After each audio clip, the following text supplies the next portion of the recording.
हम इस वक्त मौजूद है तारक टैडी साहब के पास। ਧੱਕੇ ਨਾਲ ਮੌਜੂਦ ਆ, ਮੈਂ ਤੈਨੂੰ ਭਾਇਆ ਵੀ ਨਹੀਂ। कुछ खाने को नहीं मंगाएंगे? ਖਾਣੇ ਘਰੋਂ ਛਿੱਤਰ ਨਹੀਂ ਖਾ ਕੇ ਆਇਆ, ਤੈਨੂੰ ਖਾਣਾ ਖਵਾਵਾਂ ਇੱਥੇ। ਮੈਂ ਆਪ ਨਹੀਂ ਅਜੇ ਖਾਦਾ, ਮੈਨੂੰ ਆਪ ਪਰਸੋਂ ਦਾ ਮਿਲਿਆ।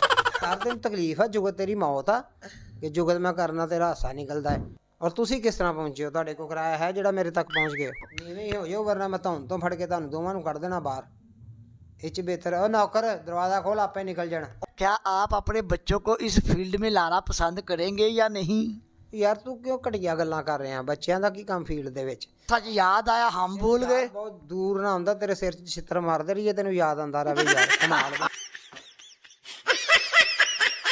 अस्सलाम वालेकुम नाज़रीन, आप देख रहे हैं स्मॉल टीवी का प्रोग्राम एक दिन बर्बाद। आज हम आए हैं तारक टैडी साहब का इंटरव्यू करने के लिए। आए तारक टैडी साहब से कुछ गुफ्तगू हो जाए। तारक टैडी साहब क्या हाल चाल है? हम आए हैं आपका इंटरव्यू करने के लिए। अस्सलाम वालेकुम। ਭਾਈ ਜੀ ਮੈਂ ਰੈਸਟ ਕਰ ਰਿਹਾ, ਤੁਸੀਂ ਮੂੰਹ ਚੁੱਕ ਕੇ ਕਿੱਧਰ ਆ ਗਏ ਹੋ? ਨਾ ਤੁਹਾਡਾ ਮੂੰਹ ਹੋ ਜਾਏ ਉੱਤੋਂ ਚੁੱਕ ਕੇ ਆ ਗਏ ਹੋ। अरे हम मुंह चुक के नहीं आए, हम माइक चुक के आए हैं आपका इंटरव्यू करने के लिए। ਕੋਈ ਮੁਲਾਜ਼ਮ ਨਹੀਂ ਟੱਕਰਿਆ ਜਿਹੜਾ ਜੁੱਤੀਆਂ ਮਾਰੇ ਭਿਉਂ ਭਿਉਂ ਕੇ? ਇੱਧਰ ਕਾਹਦੇ ਲਈ ਮੂੰਹ ਚੁੱਕ ਕੇ ਆ ਗਏ? नहीं तारक टैडी, ਅੱਛਾ ਭਲਾ ਮੈਂ ਇਕੱਲਾ ਬੈਠਾ ਸਾਂ, ਰੈਸਟ ਕਰ ਰਿਹਾ ਹਾਂ, ਤੁਸੀਂ ਮੂੰਹ ਚੁੱਕ ਕੇ ਕੈਮਰਾ ਚੁੱਕ ਕੇ ਇੱਧਰ ਨੂੰ ਤੁਰ ਪਏ ਹੋ। ਤੁਹਾਨੂੰ ਹੋਰ ਕੋਈ ਕੰਮ ਨਹੀਂ ਕਰਾਉਣਾ? तारक टैडी साहब सिर्फ आपके 5 मिनट चाहिए। ਉਹ 5 ਮਿੰਟ ਮੈਂ ਵਿਹਲਾ, ਮੇਰੇ ਕੋਲ ਪੈਂਚਰ ਲਵਾਉਣਾ 5 ਮਿੰਟ ਦੇ ਵਿੱਚ। आप तो माशाल्लाह झुकते करना शुरू हो गए हैं, आप कॉमेडियन ਸਾਡਾ हैं। ਕੰਮ ਜੁਗਤਾਂ ਵਾਲਾ, ਤੇਰੇ ਵਰਗੂ ਖਰਾਦੀਆਂ ਰੰਗਾ ਕੰਮ ਆ। ਵਿਹਲੇ ਫਿਰਦੇ ਸਾਰਾ ਦਿਨ ਮੋਟਰਸਾਈਕਲਾਂ ਤੇ। माफ़ी चाहते हैं, हम इस वक्त मौजूद है तारक टैडी साहब के पास। ਧੱਕੇ ਨਾਲ ਮੌਜੂਦ ਆ, ਮੈਂ ਤੈਨੂੰ ਭਾਇਆ ਵੀ ਨਹੀਂ। ਮੌਜੂਦ ਆ। उनका ਯਾਰ ਜਿਹੜੀਆਂ ਦੋ ਜਾਵਾਂ ਕਿਹਾ ਨਾ ਮਨਾ ਕਰਦੀ, ਇੱਕ ਹੀ ਲੈ ਆਵੀਂ ਯਾਰ। उनका मजाक करने का मूड था, वो मजाक में है और हम भी उनके साथ। ਕਿਹਨੇ ਕਿਹਾ ਮੈਂ ਮਜ਼ਾਕ ਜਾਂ? ਮੈਂ ਸੀਰੀਅਸ ਬੈਠਾ, ਤੂੰ ਮਜ਼ਾਕ ਕੋਲੋਂ ਕਹੀ ਜਾਣ ਡਿਆ। माफ़ी चाहते हैं। ਮੇਰਾ ਖੱਬਾ ਹੱਥ ਕੰਮ ਨਹੀਂ ਕਰਦਾ, ਮੈਂ ਤੇਰੇ ਮੂੰਹ ਤੇ ਚੰਡ ਮਾਰਾਂ। उन्होंने चंड मारने का कहा। तारक टैडी साहब आप ये बताएं कि फैसलाबाद में आपने सबसे पहला ड्रामा कौन सा किया? ਫੈਸਲਾਬਾਦ ਸਭ ਤੋਂ ਡਰਾਮਾ ਕੀਤਾ ਹੀਰ ਰਾਂਝਾ 89, जैसे मस्ताना साहब, अलीजाज साहब और अपना शौकी खान साहब से मेरा स्ट्रगल का ड्रामा था। फिर जुल्करनैन हैदर के साथ किया, फिर मैं इधर लाहौर में पहुंच गया। और तुसी किस तरह पहुंचे हो? ਤੁਹਾਡੇ ਕੋਲ ਕਿਰਾਇਆ ਹੈ ਜਿਹੜਾ ਮੇਰੇ ਤੱਕ ਪਹੁੰਚ ਗਏ? आपको तेज गाम कहा जाता था जुगतों की। माशाल्लाह मस्ताना साहब के साथ आपके बड़े मैच लिखे होंगे तेज गाम नहीं, एक शहनशाह कॉमेडी होता है, एक होता है शहनशाह कॉमेडी। और अब मेरा नाम तूफान मेल, मस्ताना साहब ने तूफान। हाँ सच याद आया, हम भूल गए। ਬਹੁਤ ਦੂਰ ਨਾ ਹੁੰਦਾ, ਤੇਰੇ ਸਿਰ 'ਚ ਛਿੱਤਰ ਮਾਰਦੇ ਰਹੀਏ, ਤੈਨੂੰ ਯਾਦ ਆਉਂਦਾ ਰਹੇ ਯਾਰ। ਕਮਾਲ ਦਾ। ਮੈਂ ਟੱਕਰ ਗਿਆ। ਅਜੇ ਨਾਸ਼ਤਾ ਵੀ ਨਹੀਂ ਕੀਤਾ, ਤੂੰ ਪਹੁੰਚ ਗਿਆ। तूफान मेल इनको कहा जाता था और आप भी ये तूफान मेलों की तरह ही झुकते करते हैं। इतनी एनर्जी कहाँ से आई? इतनी एनर्जी आपसे घर से खाना खाया था, फिर मेरे पास एनर्जी आ गई, फिर मैं इधर आ गया। वो सीधा ड्रामे पे आ गए। हम इनसे पूछेंगे कि पाकिस्तान में काम करना अच्छा लगा या बाहर के मुल्क? ਮੈਨੂੰ ਪਾਕਿਸਤਾਨ ਕੰਮ ਕਰਨ ਦਾ ਬੜਾ ਮਜ਼ਾ ਆਇਆ। ਬਾਹਰ ਦੇ ਮੁਲਕ ਬਹੁਤ ਕੰਮ ਕੀਤਾ ਹੈ, ਅਮਰੀਕਾ, ਕੈਨੇਡਾ, ਲੰਡਨ, ਯੂਰਪ, ਬੇਸ਼ੁਮਾਰ ਜਗ੍ਹਾ ਤੇ ਕੰਮ ਕੀਤਾ। ਲੇਕਿਨ ਜੋ ਮਜ਼ਾ ਪਾਕਿਸਤਾਨ ਦਾ ਹੈ ਉਹ ਪਾਕਿਸਤਾਨ ਦਾ ਆਪਣਾ ਮਜ਼ਾ ਹੈ। ਪਾਕਿਸਤਾਨ ਸਾਡਾ ਮੁਲਕ ਹੈ, ਪਾਕਿਸਤਾਨ ਸਾਡੀ ਅੱਛੀ ਜਗ੍ਹਾ ਹੈ, ਅੱਛਾ ਮਾਹੌਲ ਹੈ ਤੇ ਸੋਹਣਾ ਖੂਬਸੂਰਤ ਪਾਕਿਸਤਾਨ ਹੈ। ਲਿਹਾਜ਼ਾ ਮੈਂ ਬਾਹਰ ਦੇ ਮੁਲਕ ਕੰਮ ਤੋਂ ਬਹੁਤ ਚਾਲੂ ਹਾਂ। ਮੈਂ ਇਨਸ਼ਾਅੱਲਾ ਚਾਹੁੰਦਾ ਮੈਂ ਪਾਕਿਸਤਾਨ 'ਚ ਹੀ ਕੰਮ ਕਰਾਂ, ਆਪਣੇ ਪਾਕਿस्तानियों ਦਾ ਦਿਲ ਖੁਸ਼ ਕਰਾਂ। पाकिस्तान के बहुत से फनकार इंडियन फिल्म करने के लिए गए, क्या आपको कोई ऑफ़र नहीं हुई या आपने वैसे ही नहीं की? ਉਹ ਯਾਰ ਤੂੰ ਇਹਦੀ ਇਨਫੋਰਮੇਸ਼ਨ ਲੈ ਰਿਹਾ, ਤੂੰ ਵਾਕਈ ਇਨਕਮ ਟੈਕਸ 'ਚੋਂ ਆਇਆ ਜਾਂ ਐਕਸਾਈਜ਼ 'ਚੋਂ ਆਇਆ, ਮੇਰੀ ਇਨਫੋਰਮੇਸ਼ਨ ਲੈ ਰਿਹਾ। ਮੈਂ ਪਾਕਿਸਤਾਨੀ ਇੰਡੀਆ ਫਿਲਮ ਕਰਨ ਗਿਆ ਸਾਂ, ਮੇਰਾ ਬਾਜ਼ੂ ਫ੍ਰੈਕਚਰ ਹੋ ਗਿਆ ਸੀ, ਜਿਹਦੀ ਵਜ੍ਹਾ ਨਾਲ ਮੈਂ 9 ਦਿਨ ਬਾਅਦ ਵਾਪਸ ਆ ਗਿਆ। ਔਰ ਇਨਸ਼ਾਅੱਲਾ ਨਸੀਬਾਂ ਜੋ ਹੈ ਫਰਵਰੀ 'ਚ ਫਿਰ ਜਾਵਾਂਗਾ ਔਰ ਪਾਕਿਸਤਾਨੀ ਫਿਲਮ ਕਰਾਂਗਾ। ਉੱਥੇ ਜਾ ਕੇ ਇੰਡੀਅਨ ਫਿਲਮ ਹੀ ਕਰਾਂਗਾ UK ਦੇ ਵਿੱਚ। ਈਮੀ ਵਿਰਕ ਸਾਹਿਬ ਦੇ ਨਾਲ ਰਾਕੇਸ਼ ਭਾਈ ਉਹਦੇ ਡਾਇਰੈਕਟਰ ਹੋਣਗੇ। तो इंशाल्लाह करांगा, ਤੁਹਾਡੇ ਸਾਹਮਣੇ लगेगी आके फिल्म, ਤੁਸੀਂ देख लेना। ਉੱਥੇ ਵੀ कैमरा लैके ना पहुँच जाना, ਤੁਹਾਡੀ मेहरबानी। उनका फुल मजाक का मूड था और हम भी मजाक में उनसे बातें करते रहे। आप तारक टैडी साहब ये बताएं कि क्या आप अपने बच्चों को इस फील्ड में लाना पसंद करेंगे या नहीं? ਯਾਰ ਤੂੰ ਕਿਉਂ ਘਟੀਆ ਗੱਲਾਂ ਕਰ ਰਿਹਾ? ਬੱਚਿਆਂ ਦਾ ਕੀ ਕੰਮ ਫੀਲਡ ਦੇ ਵਿੱਚ? ਬੱਚੇ ਆਪਣਾ ਪੜ੍ਹਨ ਲਿਖਣ, ਆਪਣਾ ਕਮਾਉਣ। ਸਾਡਾ ਜਿਹੜੀ ਜੌਬ, ਅਸੀਂ ਆਪਣੀ ਜੌਬ ਕਰ ਰਹੇ ਹਾਂ, ਅਸੀਂ ਇਸ ਜੌਬ 'ਚ ਲਿਆਉਣਾ ਨਹੀਂ ਚਾਹ ਰਹੇ। ਕਿਉਂਕਿ ਕਿਸੇ ਦਾ ਬੱਚਾ ਘੱਟ ਹੀ ਹਿੱਟ ਹੋਇਆ ਹੈ, ਯਾਨੀ ਕਿ 2-3 ਵਾਲਦ ਨੇ ਜਿਨ੍ਹਾਂ ਦੇ ਬੱਚੇ ਹਿੱਟ ਹੋਏ ਨੇ, ਯਾਨੀ ਹਨੀਲ ਬੇਲਾ ਹੋਇਆ, ਇੱਕ ਅੱਧਾ ਹੋਰ ਹੈ। ਬਾਕੀਆਂ ਦੇ ਬੱਚੇ ਵਿਚਾਰੇ ਉਸ ਤਰ੍ਹਾਂ ਹੀ ਫਿਰ ਰਹੇ ਨੇ। ਅਸੀਂ ਨਹੀਂ ਚਾਹੁੰਦੇ ਸਾਡੇ ਬੱਚੇ ਉਸ ਤਰ੍ਹਾਂ ਫਿਰਨ। ਸਾਡੇ ਬੱਚੇ ਪੜ੍ਹਨ ਲਿਖਣ, ਆਪਣਾ ਕਮਾਉਣ, ਕਾਰੋਬਾਰ ਕਰਨ, ਜਿਹੜਾ ਬਿਜ਼ਨਸ ਕਰਨਗੇ ਉਹ ਕਰਨ। ਅਸੀਂ ਨਹੀਂ ਚਾਹੁੰਦੇ ਫੀਲਡ 'ਚ ਆਵੇ ਸਾਡਾ ਬੱਚਾ ਕੋਈ ਵੀ। ਤੁਸੀਂ ਆਪਣੇ ਬੱਚੇ ਸੜਕਾਂ ਤੇ ਛੱਡਦੇ ਹੋ, ਵੇਖਨੇ ਕੀ ਕਰਦੇ। उन्होंने जुगत की, कॉमेडियन ठहरे। ਉਹ ਜੁਗਤ ਕੀਤੀ, ਮੈਂ ਤੇਰੇ ਦੰਦ ਕੱਢਤੇ ਮਿੰਟ ਬਾਅਦ ਹਾਂ ਕਰੀ ਜਾਂਦਾ। तारक टैडी साहब, आप ये बताएं कि किस डायरेक्टर के साथ काम कर कर आपको बहुत ज़्यादा मज़ा आया? ਮੈਨੂੰ ਜ਼ਿਆਦਾ ਮਜ਼ਾ ਆਇਆ ਮੈਡਮ ਨਾਹੀਦ ਖਾਨਮ ਸਾਹਿਬਾ ਨਾਲ ਕੰਮ ਕਰਨ ਦਾ, ਮਿਰਜ਼ਾ ਰਸ਼ੀਦ ਅਖਤਰ ਸਾਹਿਬ ਨਾਲ ਕੰਮ ਕਰਨ ਦਾ ਜ਼ਿਆਦਾ ਮਜ਼ਾ ਆਇਆ। ਉਹਨਾਂ ਦੀ ਡਾਇਰੈਕਸ਼ਨ ਹੁੰਦੀ ਸੀ ਉਸ ਦੌਰ 'ਚ ਹਮਰਾ ਦੇ ਵਿੱਚ ਡਰਾਮੇ ਲੱਗਦੇ ਸੀਗੇ ਔਰ ਇਸਲਾਂ ਵੀ 8-8 10-10 ਹੁੰਦੀਆਂ ਸੀ। ਲੇਕਿਨ ਇਨਸ਼ਾਅੱਲਾ ਜਦੋਂ ਦਾ ਮੈਂ ਅਲਫਲਾ ਡਰਾਮਾ ਕਰ ਰਿਹਾ ਮੈਨੂੰ ਬਹੁਤ ਮਜ਼ਾ ਆ ਰਿਹਾ। ਇੱਕ ਫੈਮਿਲੀ ਡਰਾਮਾ ਇੱਥੇ ਹੁੰਦਾ ਹੈ ਔਰ ਇੱਥੇ ਦਾ ਡਿਸਪਲਿਨ ਬੜਾ ਅੱਛਾ ਹੈ। ਸਾਡੇ ਪ੍ਰੋਡਿਊਸਰ ਨੇ ਚੌਧਰੀ ਜਨਾਬ ਅਰਸ਼ਦ ਸਾਹਿਬ, ਉਹਨਾਂ ਦਾ ਆਪਣਾ ਮਾਹੌਲ ਹੈ, ਆਪਣਾ ਸਾਰਾ ਕ੍ਰੈਡਿਟ ਹੈ ਅਤੇ ਅਸੀਂ ਉਹਨਾਂ ਦੇ ਕੋਲ ਕੰਮ ਕਰ ਰਹੇ ਹਾਂ। ਸਾਨੂੰ ਉਹਨਾਂ ਕੋਲ ਕੰਮ ਕਰਨ ਦਾ ਬੜਾ ਮਜ਼ਾ ਆ ਰਿਹਾ। ਸਾਡਾ ਇਰਦ ਗਿਰਦ ਜਾਣ ਨੂੰ ਦਿਲ ਨਹੀਂ ਜ਼ਿਆਦਾ ਕਰਦਾ ਅਲਫਲਾ ਤੋਂ ਇਲਾਵਾ। आपने टीवी पे भी काम किया, स्टेज पे भी किया, क्या कोई इंटरनेशनल अवार्ड मिला? ਇਹ ਕੰਮ ਕਰਾਉਣੇ ਨੇ ਛੱਡਦੇ ਮੈਂ ਜਿੱਥੇ ਵੀ ਕੀਤਾ। ਮੈਨੂੰ ਹਰ ਜਗ੍ਹਾ ਤੋਂ ਅਵਾਰਡ ਮਿਲਿਆ। ਮੈਨੂੰ ਸਭ ਤੋਂ ਪਹਿਲੇ ਸਗੀ ਸਰਵਰ ਭੱਟ ਸਾਹਿਬ ਇਸ ਫੀਲਡ ਦੇ ਅਮਾਨੁੱਲਾ ਕਹਿ ਲਓ ਜਾਂ ਕਿੰਗ ਆਫ ਬਾਦਸ਼ਾਹ ਕਹਿ ਲਓ, ਜਿਨ੍ਹਾਂ ਨੇ ਮੈਨੂੰ ਇੱਕ ਤੋਲੇ ਦਾ ਸੋਨੇ ਦਾ ਅਵਾਰਡ ਪਾਇਆ ਸੀ ਅਲਫਲਾ ਥੀਏਟਰ ਦੇ ਵਿੱਚ as a comedian, first comedian.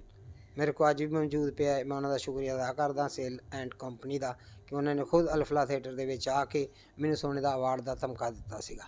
सोने का तमगा उनको मिला और ये पाकिस्तान के वाहिद फनकार हैं जिनको स्टेज का सोने का तमगा मिला। आप ये बताएं कि आइंदा मुस्तकबिल में आपका क्या करने का इरादा है? ਜਦੋਂ ਤੱਕ ਮੇਰਾ ਇਹ ਕੰਮ ਜਾਰੀ ਆ ਇਨਸ਼ਾਅੱਲਾਹ ਤਾਲਾ ਇੱਥੇ ਮਿਹਨਤ ਕਰਾਂਗਾ, ਤਵੱਜੋ ਕਰਾਂਗਾ, ਇਹੋ ਹੀ ਕੰਮ ਕਰਾਂਗਾ ਜਦੋਂ ਤੱਕ ਜ਼ਿੰਦਗੀ ਹੈ। ਮੇਰਾ ਮਿਸ਼ਨ ਇਹ ਹੀ ਆ। ਲੇਕਿਨ ਵਕਤ ਦੇ ਨਾਲ ਨਾਲ ਚੱਲਣਾ ਚਾਹੀਦਾ। ਵਕਤ ਉਤਾਰ ਚੜ੍ਹਾਅ ਆਉਂਦਾ ਰਹਿੰਦਾ ਦੁਨੀਆ 'ਤੇ, ਲੇਕਿਨ ਹਿੰਮਤ ਨਹੀਂ ਹਾਰਨੀ ਚਾਹੀਦੀ। ਅੱਲਾ ਦੇ ਫਜ਼ਲ ਨਾਲ ਅੱਲਾ ਤਵੱਕਲ ਹੈ, ਅੱਲਾ 'ਤੇ ਤਵੱਕਲ ਰੱਖਣੀ ਚਾਹੀਦੀ ਹੈ। ਅੱਲਾ ਤਾਲਾ ਬਿਹਤਰ ਸਮਝਦਾ ਹੈ ਕਿ ਜਦੋਂ ਤੱਕ ਬੰਦੇ ਦੀ ਜ਼ਿੰਦਗੀ ਆ ਇਸ ਕੰਮ ਨੂੰ ਤਵੱਜੋ ਦੇਵੇ। ਕਿਉਂਕਿ ਮੈਨੂੰ 22-24 ਸਾਲ ਹੋ ਗਏ ਨੇ ਇਸ ਫੀਲਡ ਦੇ ਵਿੱਚ ਕੰਮ ਕਰਦਿਆਂ, ਅਜੇ ਵੀ ਅੱਲਾ ਤਾਲਾ ਨੇ ਮੈਨੂੰ ਇੱਜ਼ਤ ਉਸ ਤਰ੍ਹਾਂ ਹੀ ਰੱਖੀ ਹੈ। ਮੈਂ ਆਊਟ ਆਫ ਸਿਟੀ ਵੀ ਜਾਂਦਾ ਹੈ, ਜਿੰਨੇ ਮੈਂ ਆਊਟ ਆਫ ਸਿਟੀ ਕੰਮ ਕੀਤਾ ਹੈ ਮੇਰਾ ਖਿਆਲ ਹੈ ਕਿਸੇ ਪਾਕਿਸਤਾਨ ਦੇ ਐਕਟਰ ਨੇ ਕੰਮ ਨਹੀਂ ਕੀਤਾ। ਮੈਂ ਪਾਕਿਸਤਾਨ ਦੇ ਹਰ ਸ਼ਹਿਰ 'ਚ ਜਿਸ ਤਰ੍ਹਾਂ ਰਿਉੜੀਆਂ ਵੇਚਦਾ, ਪਾਪੜਾਂ ਵਾਲਾ ਪਾਪੜ ਵੇਚਦਾ, ਮੈਂ ਹਰ ਜਗ੍ਹਾ 'ਤੇ ਹੀ ਕੰਮ ਕਰ ਚੁੱਕਾ ਹਾਂ। आपने हर शहर में, हर जगह पे, हर कोने में काम किया। आपको तूफ़ान मेल का खिताब भी मिला। आप ये बताएं कि किस एक्टर के साथ मैच डालने का आपको ज़्यादा मज़ा आता था? मुझे अल्लाह जन्नत में घर करे मस्ताना साहब के साथ बड़ा मैच डाला मैंने। जब भी वो लेट होते थे या कोई एक्टर लेट होता, मैडम नाहिद खानम साहबा कहती थी कि तारक टैडी कहाँ है, वो उन्होंने कहा वहाँ बैठा, उसको डाल दें, वो आधा घंटा निकाल लेगा, पौना घंटा भी लगा देगा। ये क्रेडिट उनको जाता है कि मेरे में फुर्ती इतनी थी। आज से 15 साल की बात कर रहा हूँ, तो इसलिए उन्होंने मुझे कहा कि आप जाएँ, ड्रामा संभाल लेंगे।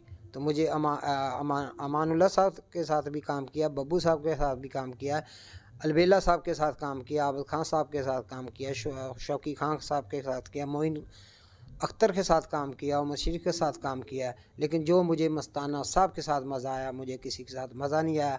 जो आने वाली हमारी नस्लें हैं इनको अपनी अपनी पड़ी हुई है, वो अपना अपना करते हैं, चले जाते हैं, उनको काम की तवज्जो नहीं।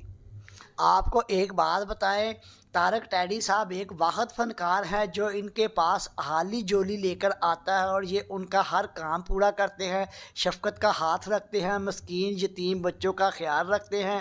हार ये वाहिद फ़नकार है जिन्होंने कभी किसी को इनकार नहीं किया। इसका राज क्या है? ये हदीस च भी फरमाया गया, अल्लाह ताला ने फरमाया कि पहले अपने भैन भरावां दा ख्याल रखो, फिर अपने आंडियां गवांडियां दा ख्याल रखो, फिर अपना रखो, क्योंकि अल्लाह ताला इस शिफा देगा। और किस तरह बुरा ना सोचो, दिल आज़ारी ना करो, दिल में बुग़्ज़ ना रखो, अपना दिल साफ़ रखो, क्योंकि फ़ायदा कोई नहीं किसी चुगली करन दा, किसी दा बुग़्ज़ रखन दा। इहदे च किसी दा कोई नुकसान नहीं, अपना नुकसान है। इहदे नाल बेहतर है तुसी कोई ना कोई विरद पढ़ते रहो, अल्लाह ताला तुहानू शिफा दे। शादी फील्ड में की या ऑटो फील्ड की, और आपके बच्चे कितने हैं? यार तेरे इस गल ना कोई मकसद हैगा, शुक्र कर मैं तेन कोल पा लिया, वरना तेरे बंदे ने मैं धक्के मार के बाहर कढ़ना। तेरा की मसला साड़ी फैमिली का, शादी कहीं और की, कहाँ की है, कितने बच्चे हमारे, मेरे 3 हैं माशाल्लाह, 2 बेटियाँ 1 बेटा है। अल्लाह ताला उनको ज़िंदगी दे, सलामत रखे, कैम दैम रखे और इंशाल्लाह सेहत तंदुरुस्ती दे। मैं तेरे नाल एवं फ्री हो गया, मेरे को बहन ली तू आया हाँ, मेरे 10-15 मिनट तू ज़ाया कर लिया। मैं 10-15 मिनट का लाख रुपया कमा लेना सी।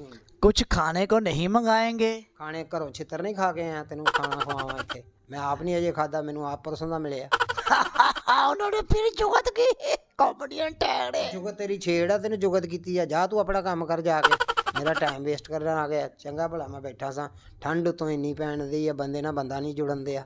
हाँ, बंदे ना बंदा नहीं जुड़न दिया, ये भी उनकी जुगत है। ਉਹ ਯਾਰ ਤੈਨੂੰ ਤਕਲੀਫ ਆ, ਜੁਗਤ ਤੇਰੀ ਮੌਤ ਆ, ਤੇ ਜੁਗਤ ਮੈਂ ਕਰਨਾ ਤੇਰਾ ਹਾਸਾ ਨਿਕਲਦਾ ਹੈ। ਤੈਨੂੰ ਤਕਲੀਫ ਕੀ ਆ? ਜਾਓ ਨਿਕਲੋ ਇੱਥੋਂ, ਦਫਾ ਆਵੋ। हम वो गुस्से में आस्ता आस्ता आ रहे थे, तकलीफ किया, दफा हो। ਆਵਾਂ ਮੈਂ ਹੁਣ ਜੁੱਤੀਆਂ ਲਾ ਕੇ ਸ਼ੁਰੂ ਕਰਦੇ ਆ। ਮੈਂ ਆਸਤਾ ਆਸਤਾ ਬਿਸਤ ਕਰਨਾ। आपको जुत्ती लगती है? ਮੈਂ ਜੁੱਤੀ ਲੱਗਦੀ ਆ, ਮੈਂ ਇੱਥੇ ਦੁਕਾਨਦਾਰ ਆ ਕਿ ਮੈਨੂੰ ਆਪਣੀ ਜੁੱਤੀ ਆਪ ਲੱਗੇ? ਮੇਰੀ ਜੁੱਤੀ ਆ, ਮੈਂ ਆਪਣੇ ਬੇਟੇ ਦੀ ਜੁੱਤੀ ਪਾਈ ਆ। ਮੇਰਾ ਬੇਟਾ ਮੇਰੇ ਜਿੱਡਾ ਹੈ ਮਾਸ਼ਾਅੱਲਾ ਅਲਹਮਦੁਲਿਲਾ। ਮੈਂ ਉਹਦੀ ਚੱਪਲ ਪਾ ਲਾਂ, ਉਹਦੇ ਕੱਪੜੇ ਪਾ ਲਾਂ, ਮੈਨੂੰ ਬਰਾਬਰ ਆਉਂਦੇ ਨੇ। ਤੇਰਾ ਕੀ ਮਕਸਦ ਆ ਮੈਨੂੰ ਬਾਰ-ਬਾਰ ਪੁੱਛਣ ਦਾ? ਤੂੰ ਮੈਨੂੰ ਖਿਜਾਈ ਦਿੱਤਾ ਯਾਰ। ਜਾਓ ਇੱਥੋਂ, ਦਫਾ ਹੋ, ਨਿਕਲੋ, ਚੁੱਕੋ ਕੈਮਰਾ ਸ਼ੈਮਰਾ, ਚਲੋ ਜਾਓ। जी माफ़ी चाहते हैं जी, ਕਾਹਦੀ आपका ਮਾਫ਼ੀ? टाइम ज़ाया। ਜੇਬ ਕੱਢ ਲਈ ਹੈ, ਤੈਨੂੰ ਮਾਫ ਕਰ ਦਿਆ। ਜਾਓ ਕੰਮ ਕਰੋ ਜਾ ਕੇ, ਮੈਨੂੰ ਬੈਠਣ ਦਿਓ ਠੰਡ ਦੇ ਵਿੱਚ। वो गुस्से में थे, हम उनको और गुस्सा नहीं दिलवाना चाहते थे, इसलिए हमने सोचा कि टाइम अच्छा है, नीवे नीवे होके निकलन दी करो। ਨੀਵੇਂ ਹੀ ਹੋ ਜਾਓ, ਵਰਨਾ ਮੈਂ ਧੌਣ ਤੋਂ ਫੜ ਕੇ ਤੁਹਾਨੂੰ ਦੋਵਾਂ ਨੂੰ ਕੱਢ ਦੇਣਾ ਬਾਹਰ। ਇਹ 'ਚ ਬਿਹਤਰ ਉਹ ਨੌਕਰ ਦਰਵਾਜ਼ਾ ਖੋਲ, ਆਪੇ ਨਿਕਲ ਜਾਣਾ। उन्होंने अपना मुलाजिम बुलवाया, वो बदतमीज नजर आ रहा था। अच्छा जी, अल्लाह हाफिज। इससे पहले कि हमें छितर पड़े, हम निकलने की बात करते हैं। अल्लाह हाफिज जी। ਧਿਆਨ ਨਾਲ ਜਾਣਾ, ਤੁਹਾਡਾ ਸਾਈਕਲ ਨਾ ਪੈਂਚਰ ਹੋ ਗਿਆ। उन्होंने फिर जुगत की। ਦੰਦ ਕੱਢਣ ਡਿਆ ਵਾ ਤੇਰੇ ਕੋਲ। माफ़ी चाहते हैं जी, माफ़ी चाहते हैं। अल्लाह का शुक्र है, लाख लाख शुक्र है, हम मार खाने से बच गए।